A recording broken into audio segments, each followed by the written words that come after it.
Types of unemployment.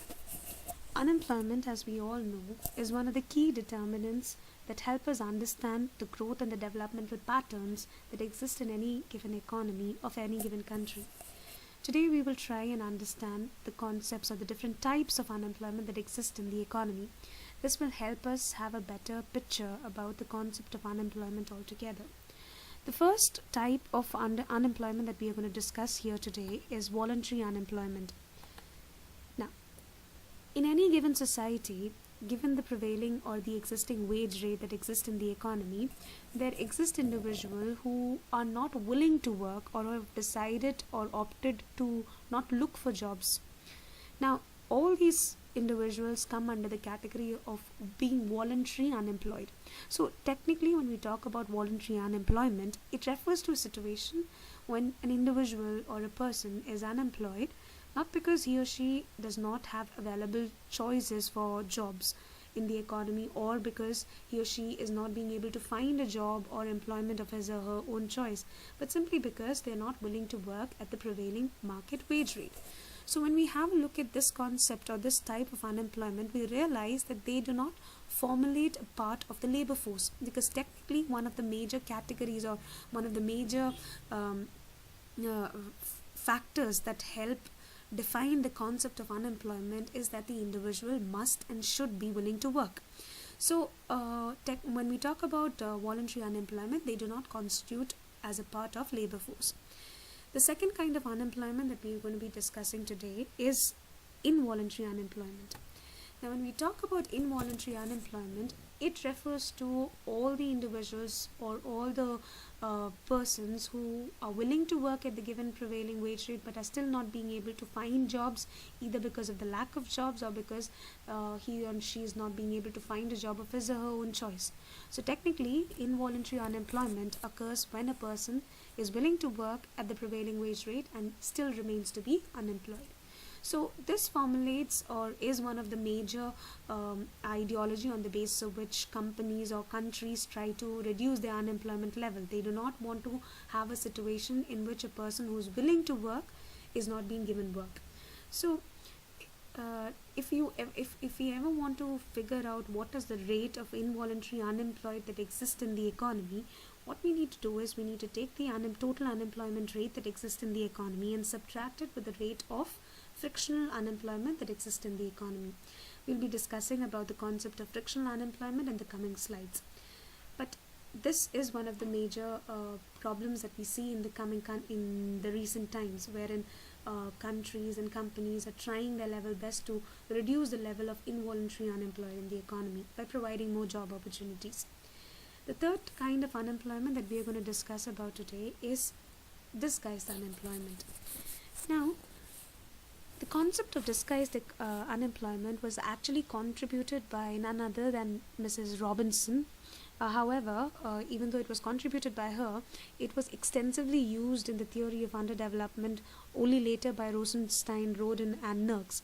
So it refers to a situation in which there exists surplus manpower in the economy, as a result of which there are some workers whose marginal productivity level is equal to zero. That is to say that even if you remove these people, it is not going to affect the total volume of the output that exists in the economy. So this type of unemployment is usually found in overpopulated, underdeveloped countries, and more particularly in agricultural sector. Some of these workers are surplus, as they do not add anything to the volume of production, as a result of which their marginal productivity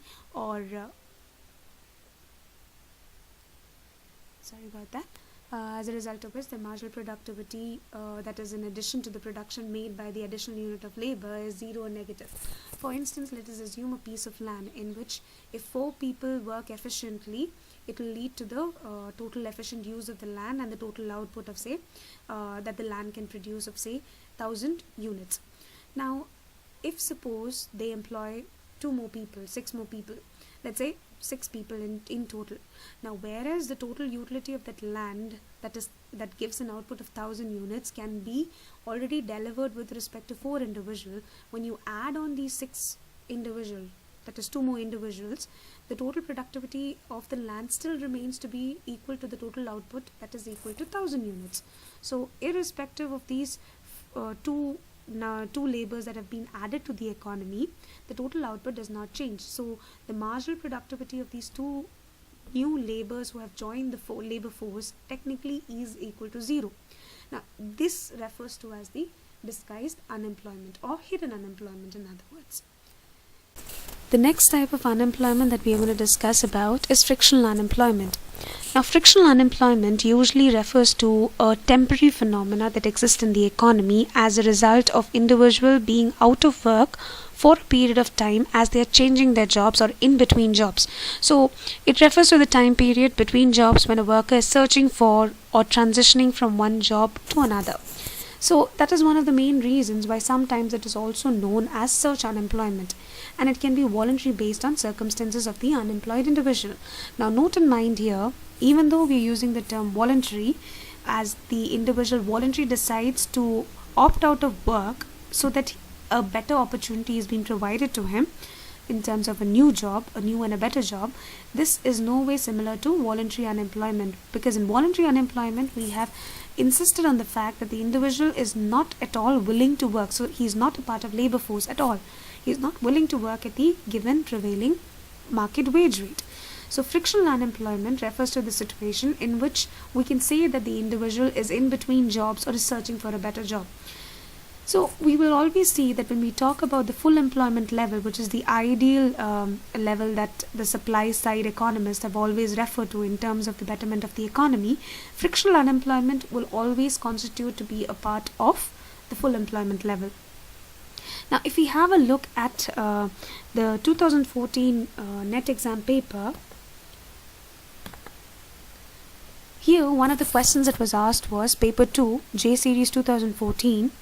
Frictional unemployment is also known as A. Disguised unemployment, B. Turnover unemployment, C. Cyclical unemployment, and D. Structural unemployment. So as we have studied earlier, frictional unemployment, temporary phenomena wherein the individual is out of work for a period of time, whereas he or she is transitioning from one job to another. So anyways it cannot be A, whereas A we were discussing about disguised unemployment as a kind of unemployment wherein the addition of a new worker will not improve upon the total output of the efficiency of the products, or his marginal productivity will be 0. So that is what we had discussed with respect to disguised unemployment. Cyclical unemployment, C here, refers to a situation in which the unemployment can be simultaneously mapped according to the business cycle that exists in the economy. This is usually seen in a capitalist economy, so we will discuss about it in the coming slides. Option D is structural unemployment. Now when we talk about structural unemployment, we will discuss a bit further in the next slides, but in general, structural unemployment refers to a kind of unemployment that exists because of the structural changes that exist in the economy. So A, C, D is not possible. So when we talk about B, that is turnover unemployment, we'll see as to why the correct answer for frictional unemployment is also known as turnover unemployment. Because when we talk about frictional unemployment, it occurs during the normal job search process by an individual worker. So here we are talking about a normal process of employee turnover in the labor market. That is the act of replacing an employee with a new employee. So when we talk about turnover, this turnover is when an employee leaves a company and has to be replaced. So that is what we define a turnover as. That is one of the reasons why this frictional unemployment is also known as turnover unemployment. So therefore the correct answer for this question is B, turnover unemployment.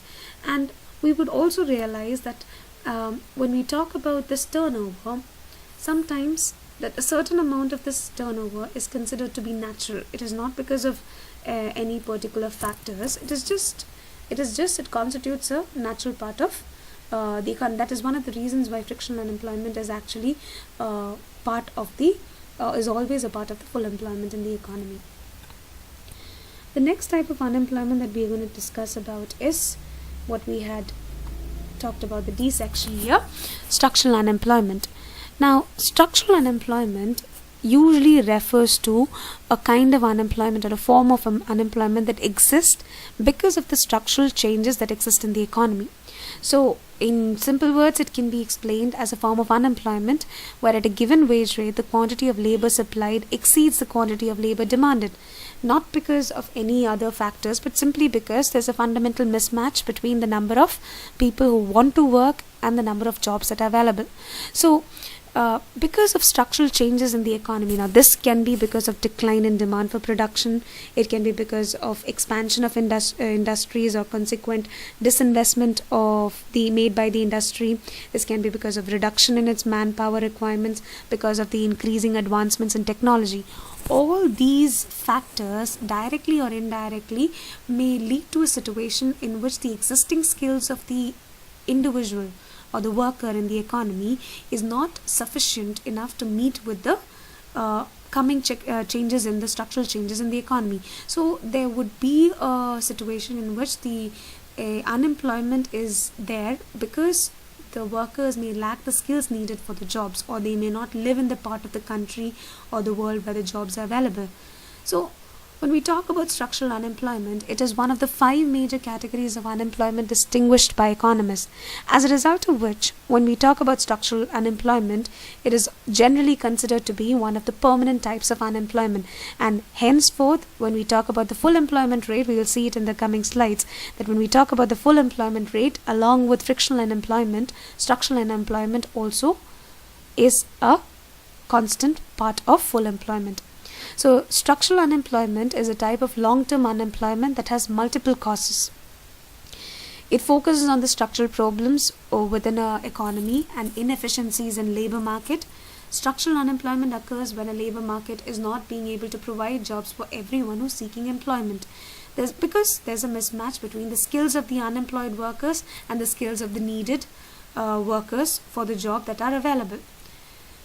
Now, this leads us to our next concept of unemployment, that is a natural rate of unemployment, or non-accelerating inflation rate of unemployment, or NIRU, which we keep on hearing as a part of understanding the concept of unemployment.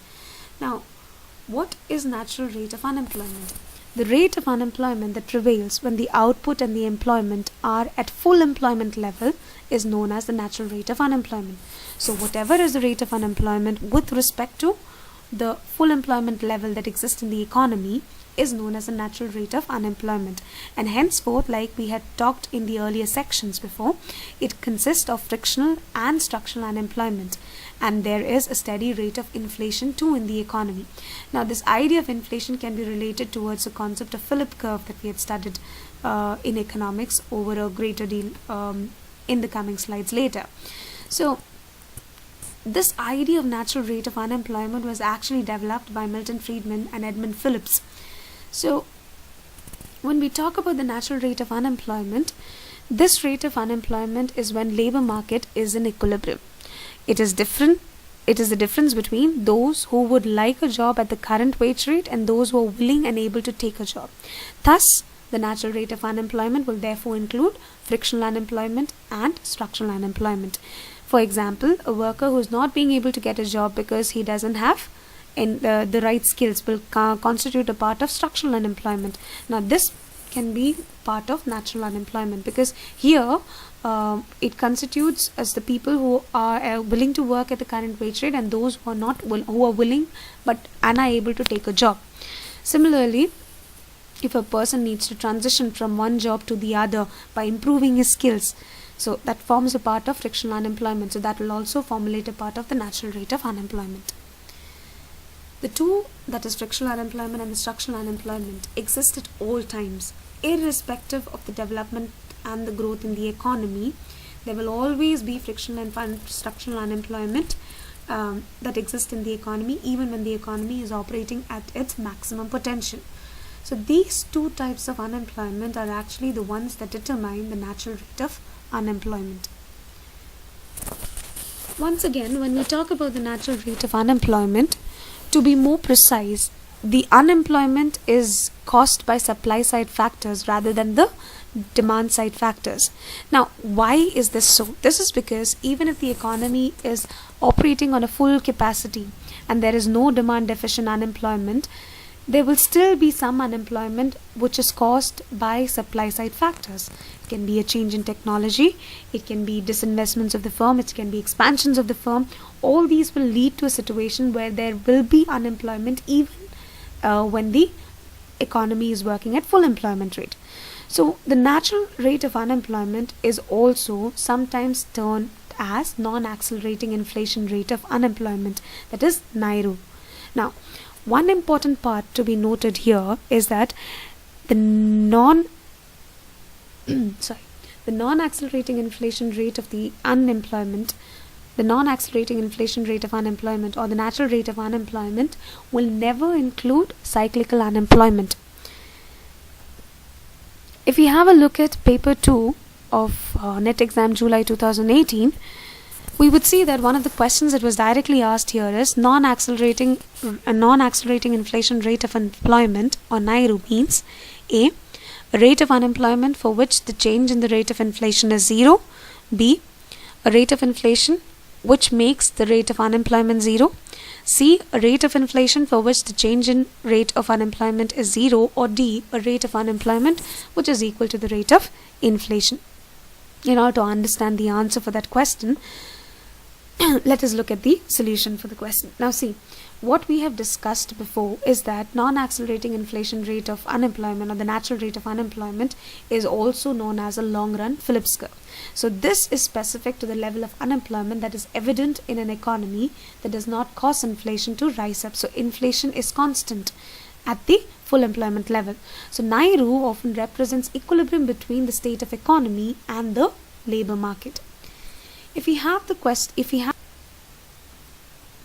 So here, if we have a look at paper 3 from 2017 NET exam paper held in January, one of the questions that was asked was, if the actual unemployment rate is below the natural rate of unemployment, it would be expected that, number 1, the rate of inflation would increase, wages would fall, number 3, the Phillips curve would shift to the right, or number 4, the natural rate of unemployment would fall. Now see, indirectly, what has been expected from us in the given question is, what happens if the actual unemployment rate is less than the full employment? And we have already discussed that that would mean that the inflation would be rising. Now, why we are discussing that is because if the actual unemployment rate is less than NIRU for a few years, inflationary expectation is rise, because we have said that only at NIRU the inflation rate is steady. So we are talking about a point which is less than NIRU. So we are talking about an inflation rate which is less than the full employment rate. So substantially the inflation will keep on rising. So if actual unemployment rate is great, now this is considering if actual unemployment rate is less than the full employment rate or the natural rate of unemployment. In that case, there would be inflation in the economy. If suppose the actual unemployment rate is greater than NIRU, then the inflation will fall, because it has to come back to the steady state equilibrium, that is a full employment rate. So the inflation rate slows down and there is disinflation. If both the unemployment rate and the NIRU are equal, the inflation rate tends to be steady, or it remains to be the same.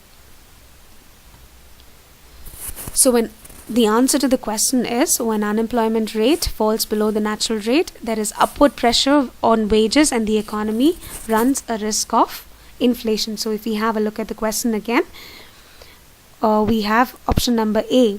If suppose we had another option which was the rate of inflation would increase and also the wages would also increase, then the best answer would be to choose that option, that is option number 5. However, in this case, the only case that we are talking about is, or the only probability of correct answer, since there is only one, is number 1, that is the rate of inflation would increase.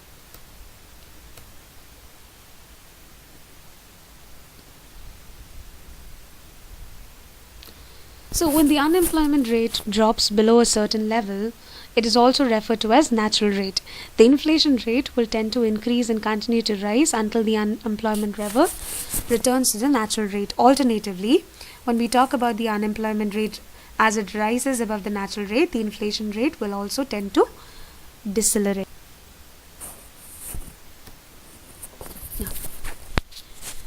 Now we already know that natural rate of unemployment is the level of unemployment consistent with the sustainable economic growth. The question that we have now, or the way we have to look at it now, is what does an unemployment rate below the natural rate suggest? So when we have a look at the unemployment rate less than natural rate, the first thing that it suggests is that the economy is growing faster than its maximum sustainable rate, because it has to reach towards the full employment level. So it is trying to reach towards the natural rate of unemployment, as a result of which the existing actual unemployment will always make the economy grow at a faster pace. Now this faster pace will lead to an upward pressure in wages. That is to say, the wages in the economy will increase. Now when the wages in the economy will increase, it will increase the purchasing parity or purchasing power parity of the individuals in the economy, leading to an increase in price, thus substantially leading to a situation of Milton Friedman actually contributed a lot towards the understanding the concept of natural rate of unemployment, as he said, or he argued the fact that in order to understand the natural rate of unemployment, it is important to know the institutional factors that affect it, because the natural rate of unemployment can only be determined by the institutional factors. Now we already know that when we talk about the natural rate of unemployment, frictional unemployment and structural unemployment already constitute a part of the full employment or the natural rate of unemployment. So therefore, in order to improve the situation, or in order to understand the situation, we need to understand these institutional factors. Now what are these institutional factors that need to be understood? The first is availability of job information. If every individual worker has job information available for him to improve upon his situation by shifting from one job to the other, it helps in reducing frictional unemployment and thus improving the natural rate of unemployment. Similarly, second part, skills and education. Now the quality of education and retraining schemes will help improve the level of skill development in the economy, and thus increase upon the level of occupational mobilities that exist in the economy. Now that is one of the reasons why you would see that majority of the governmental programs now with respect to any country is focusing more on skill development. So you want to have skilled workers, train the workers in such a way that they are able to adapt to any given situations, structural changes in the economy. The third point is degree of labor mobility. Now, one of the major factors that constitutes towards natural rate of unemployment is determined by the mobility of labors that exist in the economy. If it is easier for me to work with respect to my particular job without actually jumping from one country to the other, it makes or it reduces frictional and structural unemployment level to a greater extent. In fact, it is considered to be one of the major solutions in order to reduce frictional unemployment in any given country. And with the improvements in internet, now we see that we can to a substantial level help attain frictional unemployment by making the labor force more mobile. The fourth part is flexibility of the labor market. Now here is wherein the trade unions play a very active role. Now, for example, powerful trade unions may be able to restrict the supply of labor to certain labor markets. Now, under certain circumstances, it will directly or indirectly lead to a fall in supply and increase in demand, or it will cause an imbalance in the economy, leading to structural unemployment. Or even structural unemployment to be specific.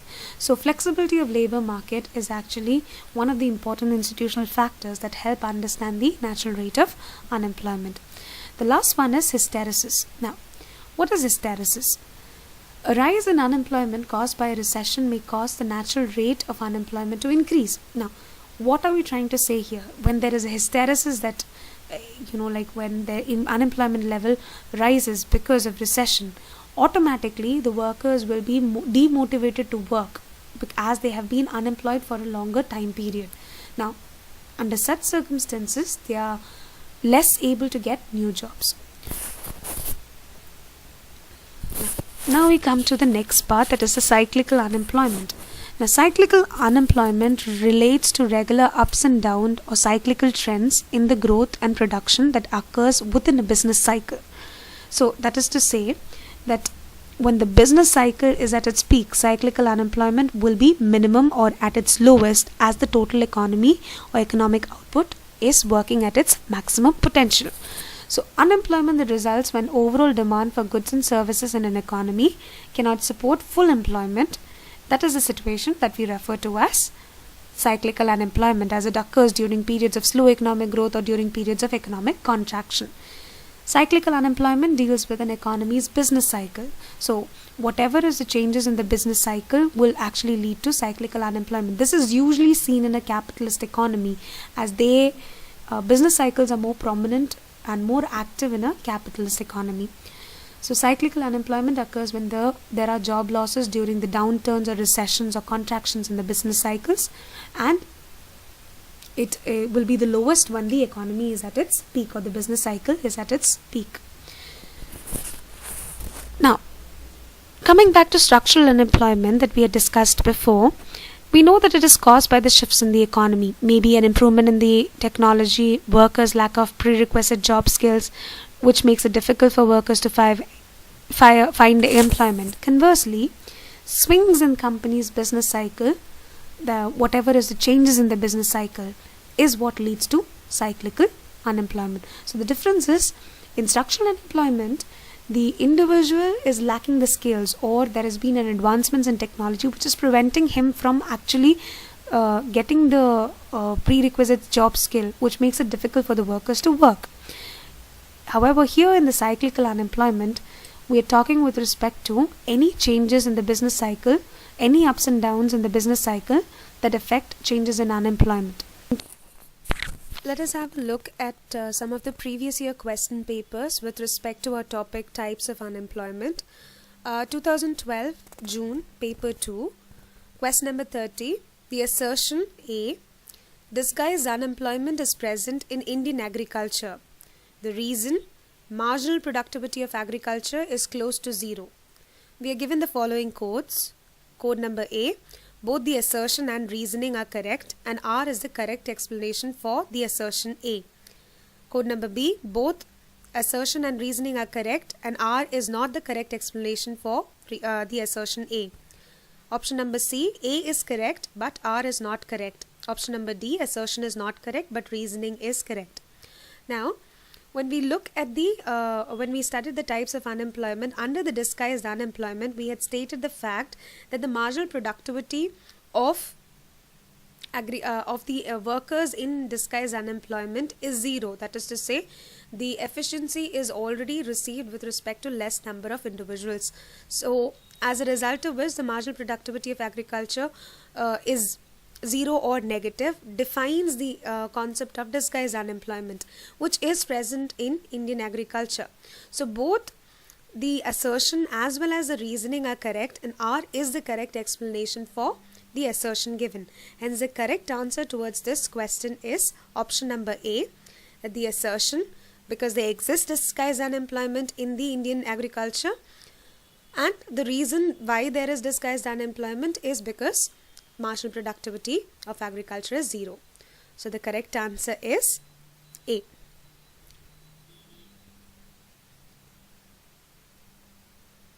Both the reasoning and assertion is correct, and R is the correct explanation for the given assertion. Another question that was asked in the year 2013, June, paper number 2, question number 9.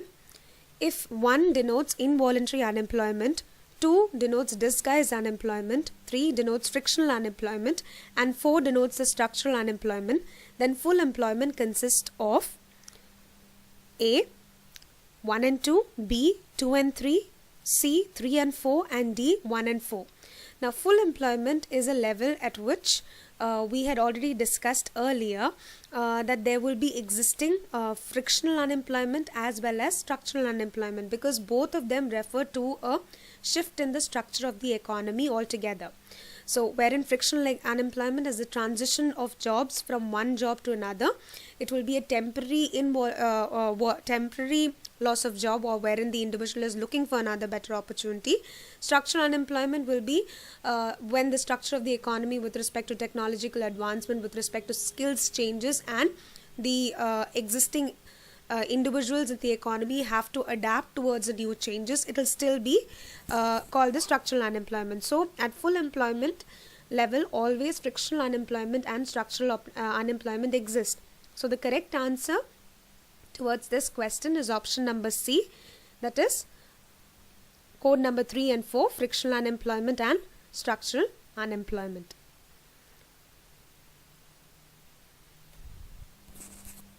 June, paper number 2. Frictional unemployment is also known as A. Disguised unemployment, B. Turnover unemployment, C. Cyclical unemployment, or D. Structural unemployment. So, as we had referred to our notes earlier, when we talked with respect to the concept of frictional unemployment, we had emphasized on the fact that it is the transition period of an employee from one job to another. Now, because this is a transition period, we had also referred to the replacement of an individual of one job with respect to another. We also call this as turnover. So, therefore, the correct answer to the question is option number B, turnover unemployment.